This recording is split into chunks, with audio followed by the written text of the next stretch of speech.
اعوذ باللہ من الشیطان الرجیم بسم اللہ الرحمن الرحیم لا اکراہ فی الدین قد تبین الرشد من الغی فمن یکفر بالطاغوت ویؤمن باللہ فقد استمسک بالعروۃ الوثقی لا انفصام لها واللہ سمیع علیم صدق اللہ مولانا العظیم رب اشرح لی صدری ویسر لی امری واحلل عقدۃ من لسانی یفقهوا قولی.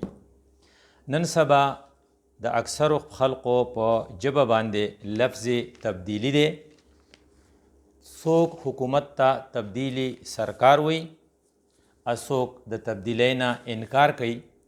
و چونکې په دې موقع باندې د ورډ چینج یا لفظ تبدیلی د هر چا په ژبه باندې دی، نو په دې سلسله کې یوه خبره خدا ده چې دا یو یونیورسل ټروت یا حقیقت دی چې تبدیلی پکار ده، او تبدیلی چې ده دا فطرتي عمل دی چې کته یې کوې او کته یې نه کوې نو دا په خپله لار نیسي. پلانټ کنګډم چې کوم بوټي دي په دې کې هر پسرلی کې خامخا تبدیلی راځي، او ته ګورې چې نوې غوټۍ پرې راخیږي، نوې پاڼې پرې راخیږي، نوې ګلونه کوي. گویا کې په پلانټ کنګډم کې تبدیلی روټین کې روانه ده. او انیمل کنګډم یعنې زناور چې دي چې هغې کې د څاروو نه علاوه بني آدم هم شامل دی، په هغې کې داسې تبدیلی راځي چې کو فرض که ته له 20 کاله پس ته یو سړي په باره کې ووایي چې 20 کاله مخکې ما دی لیدلی و، د هغه نه دی، نو بد به نه وای، ځکه د ده نوکونه چې دي د هغه نه دي، ځکه په دې هر هفته کې د دا نوکونه پرې کړي دي، او دا اوس چې کوم نوکونه دي دا د نن نه 20 کاله مخکې نه و. د ده باندې چې کوم ویښته دي دا د نن نه 20 کاله مخکې نه و.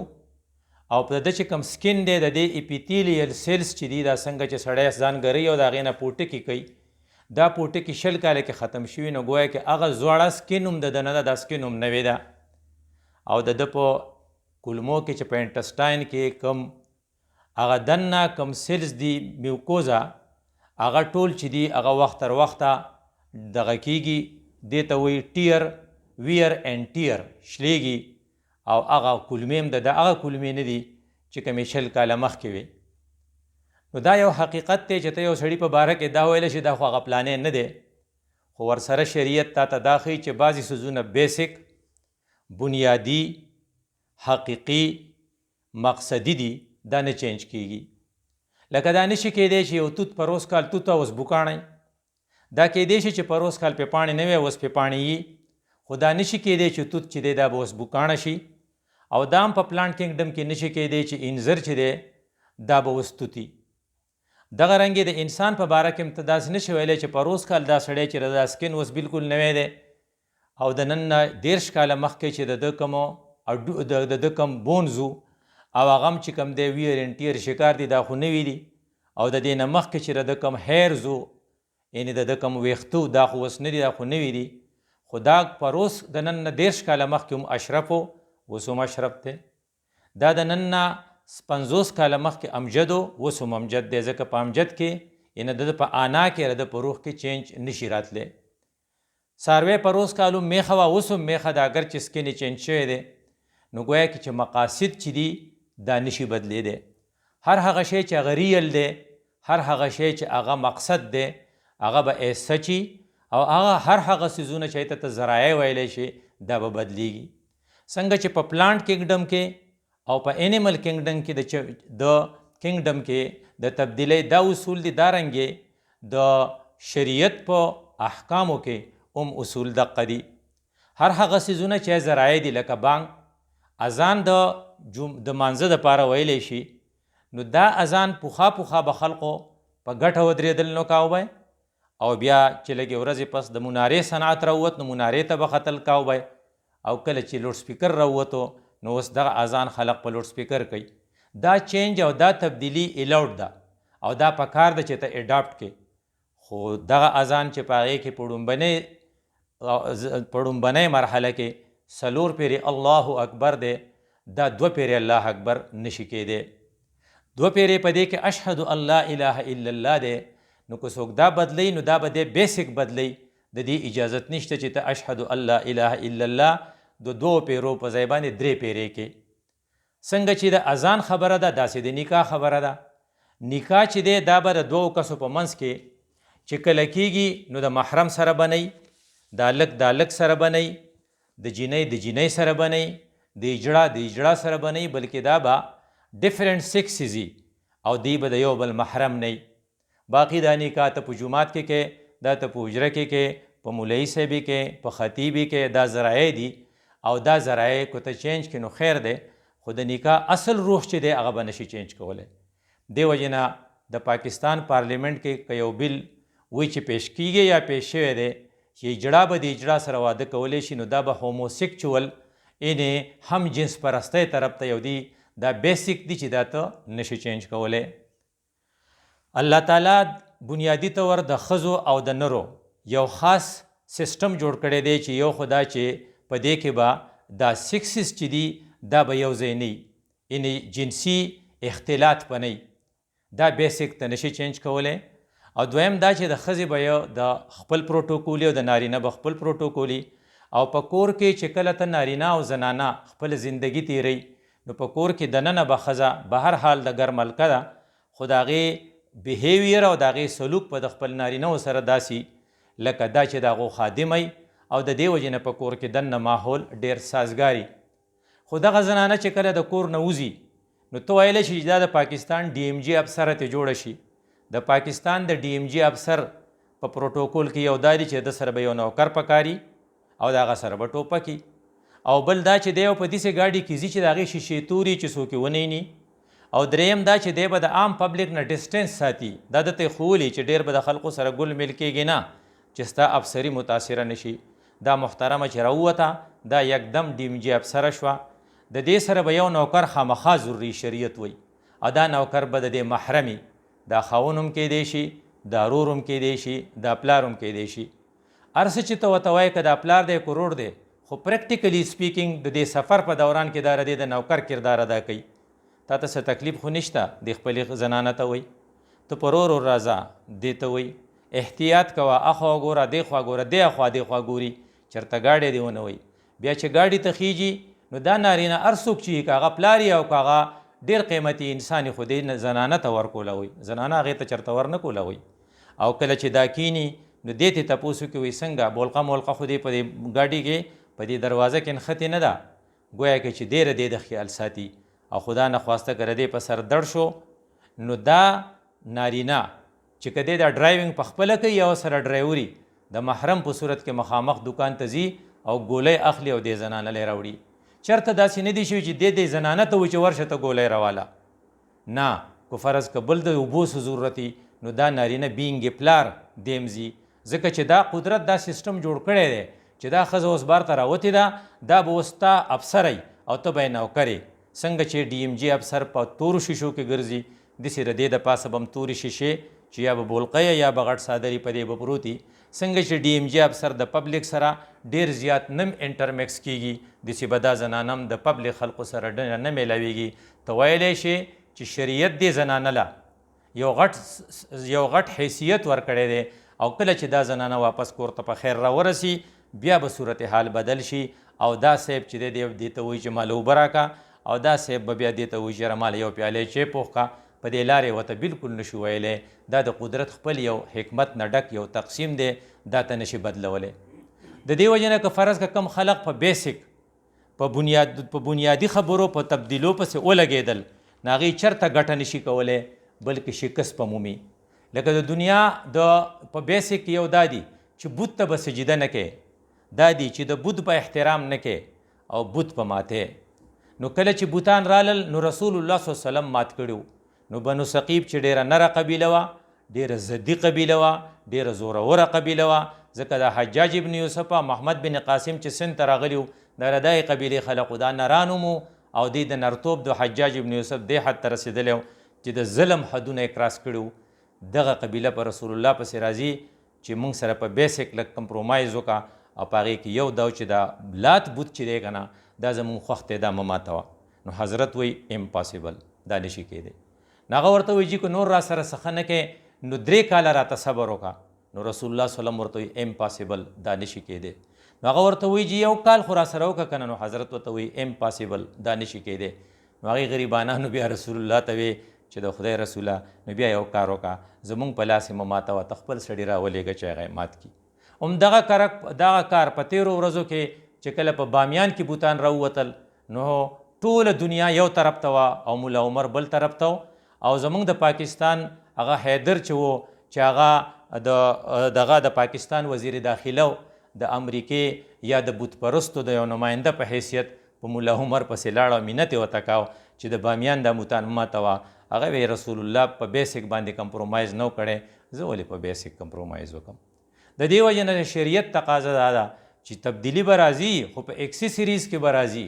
تبدیلی به چېرته په بنیادي شي کې را نشي، نه به په نکاح کې راځي، نه به په اذان کې راځي، نه به په بت شکنۍ کې راځي. د دې وجې نه ستا په ذهن کې چې هر وخت دا خیالي چې هسې نه چې چېرته کې زه د تبدیلی په وجه بیسک ختم کم. بیسک چې چا ختمولو کوشش کړی نو یو اکبر و. اکبر د مغولو بادشاه دین اسلام نه دین الهي نوم کېښود او بیسک یې وله بدل کو او اکبر ته سجیده د هندوانو شاملېدل په هغې کې، خو ګټه یې ونه کړه. هغه دین بیا پاتې شو. اکبر مثال به یو دا شي چې الله اکبر چې تاسو وایې د دې دا معنی نه ده چې الله لوی دی، د دې دا بله معنی به کوو چې دا اکبر مخامخ چې ناست دی که نه دا الله دی. دومره چینج یې راوستی و. په ترکو کې مصطفی کمال دا چینج راوستی و خو ګټه یې ونه کړه. اوس په هغې کې د خلافت نارې لګي او په سعودي کې اوس سلمان کوشش کوي چې په دې دین په بیسک کې چینجز راولي. د دې وجې نه د مکې په ځمکه او د مدینې منورې په ځمکه سینماګانې جوړوي، خدای به انشاءالله ګټه ونه کړي. دې وجې نه موږ له دا احتیاط پکار دی چې کله موږ خبره کوو چې دا خبره زموږ د خولې نه لاوتې نه وي او چاته چې کوو هغه ته رسېدلې نه چې د دې نه مخکې الله اورېدلي، او چې کوم کار کوو چا دپاره چې کوو هغه به یا بتې خبرېږي یا نه، خو الله په هغې باندې عالم دی. نو کوم څیزونه چې الله تعالی بالکل نه مني چې دا سوال نه پیدا کېږي چې دا بدل شي، نو د الله تعالی په قرآن کې د هغې دپاره ځای په ځای ویناګانې کړي. لا تبدیل لکلمات الله، د الله احکام او د الله بیسک او مقاصد سوال نه پیدا کېږي چې بدل شي. دا په صورت یونس په 67 نمبر آیات کې تاته وایي او بیا تاته وایي ولې نشي بدلېدی. لا مبدل لکلمات الله. انعام کې وایي د الله د حکمونو د بدلولو دپاره د سره څوک شتی نه، که هغه د مغولو اکبري او که هغه د پاکستان او پارلیمنټي او که هغه د ترکو مصطفی کمالي او که هغه د سعودي سلماني، خو دا نشي کېدی. دی به آخر کار ډیفیټ مومي ځکه چې لا مبدل لکلمات الله. او دریم لا تبدیل لخلق الله. خدای چې کوم شی په کم طرز پیدا کړی دی ته دا بالکل نشي چینج کولی. که یو قوم هغه چیت پیدا کړی دا چیت دی، او که یو قوم هغه دنګ پیدا کړی هغه دنګ دی. او الله تعالی په زنه باندې ویښته راخیجي هغې ته ګیره وایي، خو الله تعالی په ژبه باندې ویښته نه راخیجي. دې وجې نه موږ حجام له کوزونو موږ وایي ګیره راله برابر کا، خو هیچا له ژبه نه ده راایستلې چې ما له ژبه لږ برابر کا. او الله تعالی ویښتو ته ویلي چې تاسو به لویږئ. د دې نه ونس ویک په هفته کې کم از کم موږ د حجام ویزټ کوو، خو الله تعالی غاښونو ته ویلي چې تاسو به نه لویږئ. د دې وجې نه موږ هفته نه په کال کې ډینټل سرجن له نه ځو چې د غاښونه را لږ کټ کا دا غټ شوي دي. نو لا تبدیل لخلق الله. او الله چې کوم پروسیجر اډاپټ کړي دي it will remain forever. نو ولن تجد لسنت الله تبدیلا ولن تجد لسنت الله تحویلا.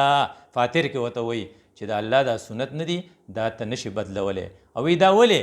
وی دا ځکه چې الله کوم دین کوم بیسکس را لیږلي، څنګه چې الله زورور دی داسې دا بیسک قیمتي دي او د دې د حفاظت ذمه الله غستې ده. نو څه ویلو؟ انا نحنو نزلنا الذکر و انا له لحافظون. وس په پاکستان چې د اسلام په نوم قایم شو او مملکت خداداد پاکستان اسلامی جمهوریه ورته وایي، په دې کې یو بل پیش کیږي. مخکې یو بل چې پیش شو ګریلو تشدد بل، خدای خبر چې دا کوم وړاندو جوړ کړو، ځکه بل قانون او ګولۍ د دې سترګې نه. نو چې کله ته قانون جوړ کې او ښځه ته د خاوند خلاف کې او ښځه په نه خبره باندې ایس ایچ او ته ټلیفون کوي چې زما خاوند ما ته برن شو او ایس ایچ او راځي د کور نه خاوند جیل ته بیایي، نو دا سیسټم به زمونږ د وزیر اعظم صاحب په کور کې هم کیدی شي او دا سیسټم د سپیکر او د پارلیمنت ممبر کره هم کیدی شي، دا د حزب اختلاف د هغې خلقو کره هم کیدی شي او دا د غریب کرم کیدی شي او د مالدار کرم کیدی شي. نو بیل مجھے مار والا بیل دی ښه ده چې هغه اسلامي نظریات کونسل ته حواله شو، خو اوس یو بل بیل پیش کوي چې هغه وایي مذهب په د فورس باندې یا په زور باندې ته یو مذهب تبدیلی بیل دا به نشي کیدی. دې وجې نه وایي چې جبری تبدیلی مذهب بیل په هغې کې چې یو دا خبره وکړه چې کم سړی د 18 سالي نه د 18 سال نه کم عمر اسلام قبلی نه اسلام به نه قبلیږي. دا په حقیقت کې الله له په پرځولو دا سړی ورځي، دا څوک چې دا بیل پاس کوي، ځکه چې حضرت علی رضی الله تعالی عنہ که هغه نه وی نو خیبر به اوس نو فتح شوی، که هغه نه وی نو موږ به بدر نو ګټلی، او که هغه نه وی نو هغه به د باغیانو خلاف چې کوم کاروایی کړې وي هغه به نه وي شوي. د دې وجې نه موږ هغه ته شیر د خدای وایو، موږ هغه ته شیر د خدای وایو. دغه حضرت علی په 1100 کال کې دا بیل ویل تا چې ته نشي راتلی، نو مطلب دا چې حضرت علی به 7 کاله انتظار کو او پته نشي چې 7 کاله پس به څه پیښېدل. نو جبری تشدد بیل چې د 18 سال نه کمی نو لوی مصیبت به جوړ شي. مثال په طور باندې چونکې دا بیل د هندوانو په خوله دی، ځکه 3 تنه هندوان دي په پارلیمنت کې او هغوی مسلمانان دوکه کړل او په مسلمانانو د پارلیمنت په ممبرانو کې 4 کسه داسې دي لکه هغوی چې دې ته کار ویلی چې دا عمران به د مسلمانانو په نظر کې څنګه سپکوو، اگر چې دی د هغه ملګري، خو حقیقت داسې نیت دی چې عمران دومره سپک شوی د مسلمانانو په نظر کې چې د عام پاکستانی مسلمان نه د امت په نظر کې ته نفرت پیدا شوی. نو دا بیلونه لکه په هغې کې د یو شیرین مزاري په سنټرل لیول باندې او په صوبایي لیول باندې عاشق اعوان سړی حیران شي، الله دې د دې دا محنتونه ضایع کړي او د عمران د بدنامولو دپاره چې دا دې کوم سازش رخ کړی دی چې دا کامیاب نشي. نو هغوی دا وایي چې فرض که ته تبلیغي جماعت لاړ شي او تبلیغي جماعت په سن کې تبلیغ کوي، چونکې هندوانو کې طبقاتي کشمکش ډیر دی، غټ کچو ته سپک ګوري او هلته کې یو سپک هندو دی او هغه تنګ شوی دی او په جومات کې تبلیغي جومات ولیدو او هغه رامنډې کړې چې ما ته کلمه ووایه زه مسلمانېږم، او یا د 1100 کالو یا د 1100 کالو د پاسه 6 میاشتې شوي خو 1300 کالو نو. نو پنډتانو به دا پنډتان به پولیس ته ټلیفون وکړي، نو د سن پولیس به راشي نو ټول تبلیغي جماعت به گرفتار کړي. اب وایي چې مونږ خو پسې نه وتلي دی راغلی و، نو بیا به د عدالتونو چکرې لګوي، نو څومره یو حبس په پیدا شي او دا ټول کورونه چې دا د 10 کسو جماعتي او که دا د 3 کسو جماعتي، دا ټول کورونه به دقې خلقو ته خیرې کوي چې تاسو آخر موږ پاکستان جوړ کړی او اوس موږ تاسو هندوانو ته په خپو کې کېښودو، هندو ته به منت کوو. ګوره چې کوم هلک د کور نه راوتښتي او هغه وایي چې کور مې جنګ کړی زه چېرته ځم، نو حکومتي اهلکار له پکار دی چې دارالامان ته یې بوځي، یعنې د امن کم کور چې سرکاري دی هلته یې بوځي، نو دی به دارالامان ته بیایي. خو چې کوم سړی د خپل مذهب نه راوتښتي او هغه مسلمانېږي، نو هغه به بیا ته دارالامان ته نه بیایي، پنډتانو ته به یې واله کې واپس چې پنډتانو ښه پلوړی ووایي او ښه پلتوی ووایي چې دی بیا چېرته دا غلطي ونه کړي. گویا کې چې کوم کار قریشو د نن نه 1500 کاله مخکې کړی و، سهیل ابن عمر چې کله د رسول الله سره مذاکرات کوي نو د هغه زوی ابوجندل راځي او هغه ایمان راوړي، او رسول الله سره دا خبره په خولې شوې ده، لالیک نه ده چې که زمونږ کم سړي ایمان راوړ نو موږ ته به یې واپس کې. او دومره داسې شک دی چې حضرت عمر صاحب پې ډېر خفه دی او رسول الله صلی الله علیه وسلم د هغې پلار دا د زوی دی، پلار ته یې منت کوي چې دا سړی موږ ته پرېږده ځکه لالیکل نه دي شوي، هغه وایي نه دی به راکې. نو کم کار چې سهیل ابن عمرو د نن نه 15 کاله مخکې 1500 کاله مخکې کړی و، هغه کار د پاکستان پارلیمنت اوس کوي. گویا کې موږ د قریشو سره سیالي کوو، او چې څوک د قریشو سره سیالي کوي نو هغه به په بدر کې د 70 مقتولینو چې الله رسول الله ورته مردار ویلو د هغې بیا سزا ته تیار شي. دغه کسان ځکه تباه شو چې هغوی دغه نه پرېښودل. نو نن ته هم دقه چل کې چیرې یو سړی مسلمانېږي او دلته راځي نو زه به یې واپس کوم چې مسلمان نشي. او که فرض که د 18 سال نه پس یو سړی مسلمانېږي نو هغه به بیا زه یو لیکچر ته مخامخ کوم او 3 میاشتې به بیا د هغه سره کلاسونه علي چې دی په رښتیا مسلمانېږي که نه مسلمانېږي. گویا کې هر مذهب کې شمولیت اجازت دی. که مسلمان عیسائی کېږي خپله خوښه ده، که مسلمان مرتد کېږي هندو کېږي خپله خوښه ده، خو که د هغې غاړې څوک راځي دلته کې نو زه به ورته رکاوټونه غورځوم چې په څه طریقه دا سړی مسلمان نشي. ځکه زما اصل جنگ د اسلام سره دی او اسلام سره جنگ زه دې لپاره کوم چې هندوان خوشحاله شي. زما د خپل رب سره نعوذ بالله د خوشحالۍ سره څه کار نشته، زما د خپل دین د خورولو دپاره د خلقو سره څه کار نشته. بس زما ټول سوچ په دې دی چې په څه طریقه باندې به اسلام د خلقو نه او د اسلام نه خلق واپس کوم. د دې وجې نه قرآن چې په دې باره کې کم هدایت ما ته راکړي، لکه یو خبره دا وه چې ته وایې چې جبری مذهب تبدیلی بل I agree with you، زما ستا سره اتفاق دی ځکه چې د قرآن ستا سره اتفاق دی. او قرآن څه ویلو د صورت بقره آیات نمبر 256 چې د آیات کرسی نه پس دی لا اکراه فی الدین، په دین کې زور نشته. د دې وجې نه مفسر لیکي چې چا څوک په زور مسلمان کو دا حرام دی. څنګه چې خنزیر حرام دی، څنګه چې بدکاری حرام ده، څنګه چې رچا قتل حرام دی، داسې په زور څوک مسلمانول حرام دی. نو دې حده پورې شه چې په زور به څوک نه مسلمانې کو فرض که دا ثابته شوه چې تا دې سړي سره څه زور کړی دی تا ته به سزا میلویږي. خو دا خبره چې په زور مسلمانول نه کې هغه خبره یې ترې لرې کړه. 18 سال سے پہلے چې کم سړی مسلمانېږي خبره دې بیا الټه کړه، یعنی چې کم سړی 18 سال سے پہلے عیسائی کېږي خیر دی. او دا داسې یو خبره ده چې امریکا د شیطانانو یو ملک دی، هلته دا قانون نشته. برطانیه ځکه ته به اورې په تمامه دنیا کې ډېر کم داسې اوري چې مسلمان کافر شو، بلکې دا تبلیغي جماعتونه چې ګرځي او دا کم تحریکونه چې بار برپا دي د هغې د برکته ډېر غیر مسلم مسلمانېږي. خو په یو ملک کې په دې پابندي نشته. د ټوني بلیر خپله رشته داره مسلمانېږي، د بی بی سی خپله نماینده. بی بی سی په حقیقت کې د یهودیانو یوه اداره ده. په تمامه دنیا کې د هغې کار صرف دا دی چې د اسلام خلاف کار وکړي او د هغې غټ ثبوت دا دی چې اوس هم د بی بی سی خبرونه چې څوک اوري د هغې کوشش دی چې په څه طریقه د اسلامي امارت د افغانستان بدنامي وکړي. خو د هغې خپله نماینده ریډلی چې کله د دغو سره د طالبانو جیل ته ځي او هغه بیا خپل کتاب لیکي طالبان کې قید مې نه که مسلمانېږي نو خیر دی، هغه نه 3 میاشتې کلاسونه علي او نه هغې دپاره د ایج څه پابندي شته. خو دا د ایج پابندي او 3 میاشتې کلاسونه صرف د دې خلقو دپاره دي چې دی په پاکستان کې دي.